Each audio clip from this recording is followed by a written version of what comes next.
Okay, well, this morning I want to tell everybody that I forgot this morning to put everything on YouVersion. I forgot to put the notes on YouVersion this week. As I was leaving the house this morning, going to church, I thought, oh, I forgot to do that. So anyway, you'll not have any notes on your cell phones or your smart devices, so that's not on there. But we do have notes on in the bulletins. The bulletins are on the back table back there. So if you don't have one, just feel free to get that. And as I'm informed, it is a July bulletin. It still says June, but the same guy that forgot to put the notes on YouVersion forgot to change the month on the bulletin. Okay, so pray for him in your prayers. So this morning we want to. I want to tell you, and I've shared this with you before, that I'm part of a group called SHAPE, Sustaining Health and Pastoral Excellence. I think that's what it stands for. It's basically an accountability group. It's through the Church of God. And once in a while, the national director, Paul Drudger, he comes to Missouri. And when he comes to Missouri, he has a meeting with everybody in the state that wants to be part of SHAPE or that is part of SHAPE. And every time he comes and has this meeting, we are given a book, which is cool. I like books. But every time we get a book, it's a book on how pastors deal with depression. And I thought, boy, that's encouraging. Every time we get a book, it's about how pastors deal with depression. And so as I read these books, they're basically all the same. And it's not hard to go on the internet and find this kind of information and stuff about pastors and the challenges they face. And anyway, I've got some examples this morning. That this is real easy to find on the internet. And I had to actually cut this list short. 13% of active pastors are divorced, 23% feel pressure to resign, 25% don't know where to turn when they have a family problem or family issue. 25% of pastors' wives see their husband's work schedule as a source of conflict. 33% feel burnout within the first 5 years. 33% say that being in ministry is an outright hazard to their family. 40% of pastors, 40% of spouses feel burnout, frantic schedules, unrealistic expectations. 45% of pastors say that they've experienced depression or burnout to the extent that they needed to take a leave from their job.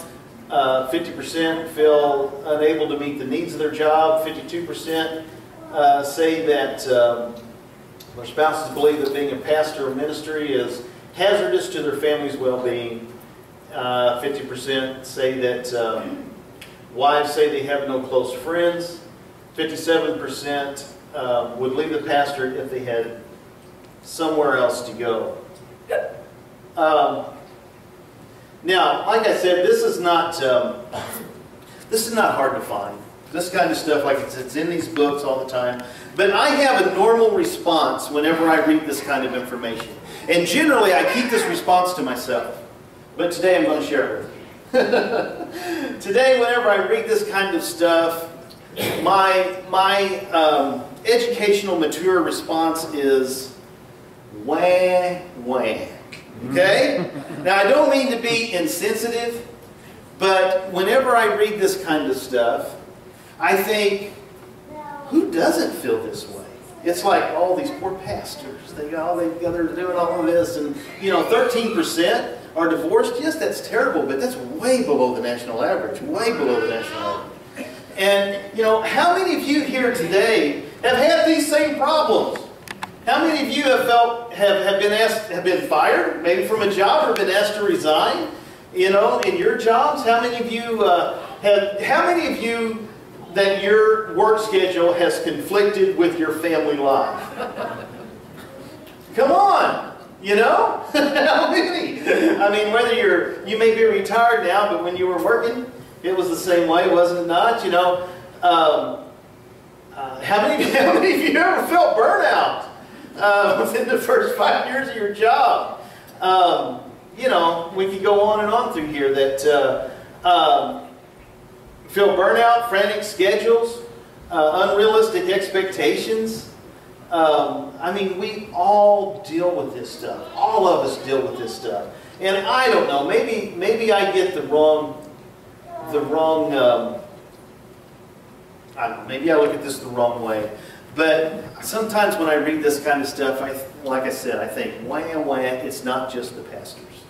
It's not just the pastors that deal with stress. It's not just the pastors that deal with you know, work schedules and problems in families, and it's not just us. Okay, we do, and I look at it sometimes as it's ministry's a calling.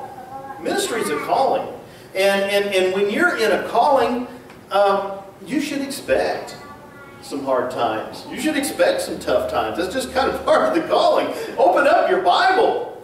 I mean, I guarantee you, I'll take my life any time today than the life that the prophets and the apostles went through. Man, their lives were tough. Okay, they were tough. So I don't know. Like I said, I don't want to be insensitive to this because we all go through it. We all go through these problems, but it's not just pastors. How many of you have ever said in your job, you know what? If I had the chance, I'd go somewhere else. You know? We've all been there. We've all been there. So, oh, not that I've been there. I wouldn't say that. But we all have those struggles. Now, after having said that, I have another problem. I have a problem with the way that we use the term depression. Dealing with depression. All of us, with our jobs and with life, we have tough times. But I think, instead of going through depression, I think we go through discouragement. And I think there's a big difference there. And I want to take a little look here. That's in comparison between depression and discouragement. As we see in the top, depression is something that's continual. It's something that's prolonged. Where discouragement can be transient, meaning that it's something that can come and go. But depression is kind of something that is continuing. Depression is a way, as being continual, you lose interest in everything, where with discouragement you understand what your source of discouragement is. It's this thing over here that's causing me discouragement. With depression you feel loss and you feel alone, loss of hope and alone. With discouragement, you can be discouraged about something, but for something else, you can have a good time with. You can let go and it's okay. With depression, you feel an abandonment by God, but most of the time through discouragement, it may shake you a little bit, but you still stay spiritually stable. That's important to understand as we go through this message. With depression, it's hard to shut thoughts off. Things that are bothering you, it's hard to shut them off. And with discouragement, like I said, it may be something you're discouraged about, but you can pretty much control things. It's hard to concentrate when you're going through depression, and when you're discouraged, concentration is not quite the problem. Now, I know this is pretty much a cookie-cutter comparison here. And as we know in life, nothing is cookie-cutter. Nothing is black and white, is it? But there's some times where, I don't know, you may be going through things and you're not exactly sure which side some of these symptoms go on. But this is kind of, like I said, an overall view of the two things of discouragement and depression, the difference. And sometimes they can be confusing. Now, depression is a chemical imbalance in the brain. Okay, it's when you have a chemical imbalance in the brain, and the problem is, or even the danger is when we treat somebody with depression as if they are just discouraged.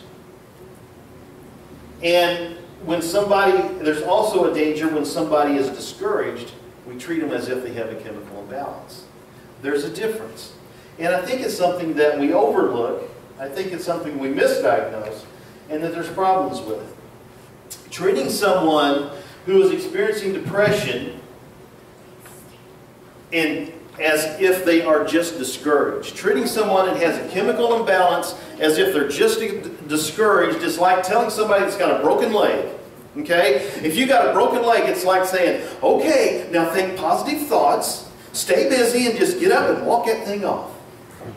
It's the same difference. It's a physical ailment that happens. And just telling them to think positive thoughts and everything's going to be okay is not going to fix the problem. Okay? So we can't treat people with depression. Like I said, we throw that word depressed. Oh, I'm so depressed. Are you depressed or are you discouraged? There's definitely a difference in the two. I think it's important that we understand that as a church family. Now, I haven't left John the Baptist. We talked about John the Baptist for the last 3 weeks. This is it. I have one more thing, though. I want to talk about John the Baptist. And week before last, we left John baptizing at the river. Last week we left John with no head, but I'm going to back up a little bit from that. Okay, we're going to put John the Baptist. He's still in prison. Okay, John the Baptist is in prison. Why is he in prison? He's in prison for telling the truth. He's in prison for telling Herod that it was wrong for him to marry his brother's wife, and which happens to also be his niece. And he's telling him it's not lawful for that to happen. So Herod threw him in prison, and from what I understand, that he stayed in prison pretty much 1.5 to 2 years for being innocent. Okay? All right, Matthew. Jump on this story. Matthew 11:2-6. And when John had heard in prison about the works of Christ, he sent 2 of his disciples and said to him, "Are you the coming one, or do you look for another?" Jesus answered and said to them, "Go and tell John the things which you hear and see. The blind see, the lame walk, the lepers are cleansed, and the deaf hear. The dead are raised, and the poor have the gospel preached to them. And blessed is he who is not offended because of me." Now, there are many speculations why John, and speculation is all we have, of why John asked this question. John was in prison. He went to his disciples, or his disciples came to him, and they said, "Go ask Jesus if he is the Messiah, if he is the one." Which it seems like kind of a crazy question for John to ask, as we've been talking about John the last couple of weeks, because John's been the one going, "This is the guy. This is the one I'm preparing you for. This is the one." And now John is asking, "Is this the one?" So why would he ask that question? And some say that he was, because John was in prison, he was depressed. I'm not too sure I believe that. I think that he was probably discouraged, but I'm not too sure he was depressed. So, I like Jesus' response to John. John asked, "Are you the one?" And Jesus didn't say, "John, you have little faith. You have little faith. Have you already forgotten who I am?" Jesus didn't say that. Not at all. He told the disciples, he said, "Listen, guys, stick around here and watch what's happening. Watch what's happening."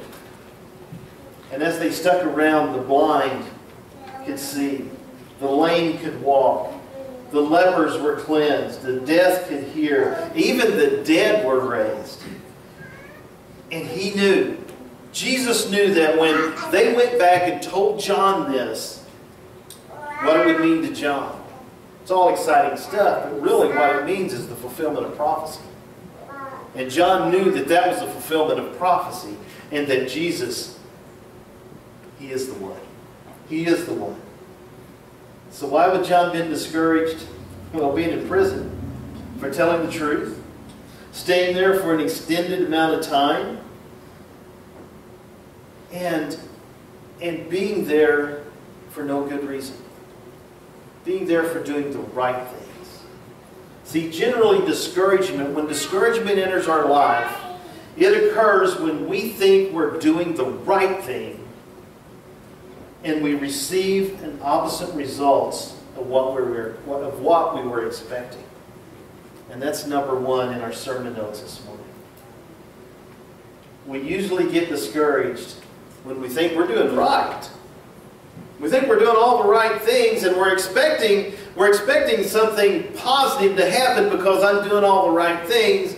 And then when something negative happens, man, that's when the discouragement comes. Isn't that, just as we were talking about jobs, isn't that the way it is? You're working hard at your job, you think you're doing the right thing, and then somebody else gets promoted in front of you, or maybe you even get fired, or whatever it is, and you're thinking, man, I was doing all the things that I thought I was supposed to be doing. That's when discouragement comes, isn't it? Or maybe you're doing all the things that you think you're supposed to be doing in your relationships, and that turns on you.